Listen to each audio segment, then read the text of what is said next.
Sejam bem-vindos a mais um vídeo aqui do nosso canal e eu gostaria de pedir desde já, se você ainda não é inscrito, que você se inscreva e ative o sino de notificações para você ser avisado quando tiver vídeo novo aqui e compartilhe nas suas redes sociais, porque dessa maneira você vai levar a palavra de Deus a outras pessoas e vai abençoar a vida delas, assim como você está sendo abençoado com esse vídeo. Então vamos começar. Eu vou ler um pedacinho do texto que está lá em Gênesis, no capítulo 6, a partir do versículo 5 até o versículo 8. Diz assim a palavra de Deus: Viu o Senhor que a maldade do homem se havia multiplicado na terra e que era continuamente mal todo o desígnio do seu coração. Então se arrependeu o Senhor de ter feito o homem na terra, e isso lhe pesou no coração. Disse o Senhor: Farei desaparecer da face da terra o homem que criei, o homem e o animal, os répteis e as aves dos céus, porque me arrependo de os haver feito. Porém Noé achou graça diante do Senhor. Aqui o texto vai falar que, vendo Deus toda a maldade que o ser humano estava continuamente espalhando pela terra, que isso pesou no coração de Deus a ponto de Deus se arrepender de ter feito aqueles homens. E naquele momento o Senhor decide acabar com tudo. Ali estava antecedendo algum tempo em que Deus iria trazer o dilúvio.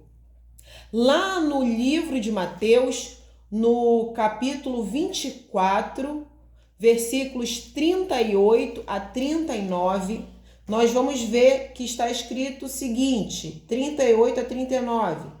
Porquanto, assim como nos dias anteriores ao dilúvio, comiam e bebiam, casavam e davam-se em casamento, até ao dia em que Noé entrou na arca, e não o perceberam, senão quando veio o dilúvio e os levou a todos. Assim será também a vinda do Filho do Homem. Esse texto ele está se referindo ao que aconteceu tempos antes de Deus trazer o dilúvio. Deus viu que a corrupção do homem na terra naquele momento era muito grande, mas Noé achou graça diante de Deus. Noé era um homem íntegro, um homem justo, reto, fazia e vivia de acordo com aquilo que Deus se agrada. Então Deus, que é justo, decide poupar a vida de Noé e a vida da família dele, da sua esposa, dos seus filhos e das esposas de seus filhos. E Deus manda que Noé construa a arca para que, quando Deus mandar o dilúvio, o Noé e a sua casa sejam protegidos. E dessa maneira Deus vai conservar o Noé e a sua família, e a partir deles, Deus vai trazer uma nova geração de pessoas, de seres humanos à terra após o dilúvio. É curioso a gente ver que lá no livro de Mateus, como nós lemos agora, antes de Deus trazer o dilúvio, as pessoas continuavam vivendo como se nada tivesse acontecendo. Provavelmente as pessoas contemporâneas a Noé, que viam ele ali construindo aquela arca, elas deveriam até se questionar do porquê que ele estava fazendo algo tão gigantesco. Talvez algumas poderiam até ridicularizá-lo, debochar, desacreditar do motivo pelo qual ele estava construindo aquela arca, achando que não ia acontecer nada, que não ia ter dilúvio nenhum. Mas o texto é claro, eles perceberam quando já era tarde demais, assim como acontecerá quando Jesus voltar aqui à terra. Então a gente percebe que a pessoa que ouve a palavra de Deus e dá atenção a ela não tem o que temer e não perde nada, muito pelo contrário. Ela preserva a sua vida e ela preserva aquilo que é seu, porque Deus falou, ela ouviu. Ela deu crédito, ela levou aquilo a sério. Mas já as outras pessoas que ouvem o que Deus tem a dizer e mesmo assim elas não se importam com aquilo, elas não dão crédito nenhum, elas continuam vivendo da maneira que viviam antes, como se nada tivesse acontecido. Essas são as pessoas que num piscar de olhos, elas vão ver que não dá mais tempo de fazerem nada por si mesmas, nem por aquelas pessoas que elas amam, porque elas ignoraram o aviso de Deus. É muito importante que a gente compreenda que Deus tem várias formas de se comunicar conosco. Ele se comunica através de sonho, ele pode se comunicar através de visão, ele pode se comunicar através de algo que vem na sua mente, ele se comunica através de pessoas que ele usa para te trazer palavras. Ele se comunica através da Bíblia, que é a palavra que ele inspirou pessoas a escreverem.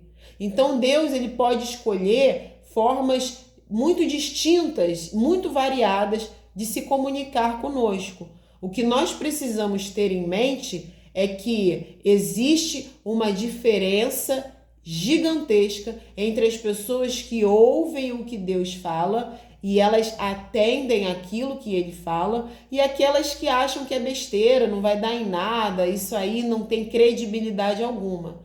Nós vimos que no tempo de Noé, algumas pessoas ignoraram aquilo que estava acontecendo e quando elas perceberam já era tarde. Assim será quando Jesus voltar. As pessoas continuam vivendo suas vidas como se nada estivesse acontecendo, como se tudo tivesse perfeito, mas quando elas perceberem que Jesus voltou, quando elas se derem por conta, já vai ser tarde demais para fazer alguma coisa. E você? Você é do tipo de pessoa como Noé, que anda de acordo com a vontade de Deus e que dá ouvidos àquilo que Deus faz para você poder preservar a sua vida? Ou você é do tipo daquelas pessoas que eram contemporâneas a Noé? Está vendo ali ao seu redor que as coisas estão mudando, mas não está percebendo, ou está se fazendo de desentendido, não está dando credibilidade. E aí, quando o mal chega, é tarde demais para você mudar. Eu espero que você esteja do lado daqueles que agem como Noé, que agem de acordo com a vontade de Deus e dão ouvidos àquilo que Deus fala, porque Deus não mente. Essa é a única maneira da gente preservar nossa vida, de preservar nossa paz. É a única maneira da gente viver o tempo que nós temos aqui nessa terra, usufruindo do que Deus tem de melhor para nós. Porque quando o Senhor se levanta para derramar a sua ira sobre a terra, não fica pedra sobre pedra. E nós não podemos dizer que Deus é injusto, porque Deus, ele é amor, mas ele também é justiça. Quando ele mandou a praga da saraiva, da chuva de pedras lá para o Egito, ele deu oportunidade para o faraó e os egípcios para que eles recolhessem seus servos do campo, recolhessem seus animais, porque Deus avisou, tudo que tiver descoberto com a chuva de pedras será morto. Aqueles que deram ouvidos à palavra de Deus, guardaram o seu rebanho, guardaram os seus servos e preservaram a vida. Aqueles que ignoraram a palavra de Deus, eles tiveram ali a morte dos seus servos e dos seus animais. É assim na nossa vida. Quando a gente dá ouvidos à palavra de Deus, a gente preserva a vida. Quando a gente ignora, tudo que a gente colhe é morte e destruição. Espero que essa palavra tenha entrado em você. Compartilhe esse vídeo com as pessoas que você conhece e que Deus te abençoe. Se Deus permitir, até o próximo vídeo.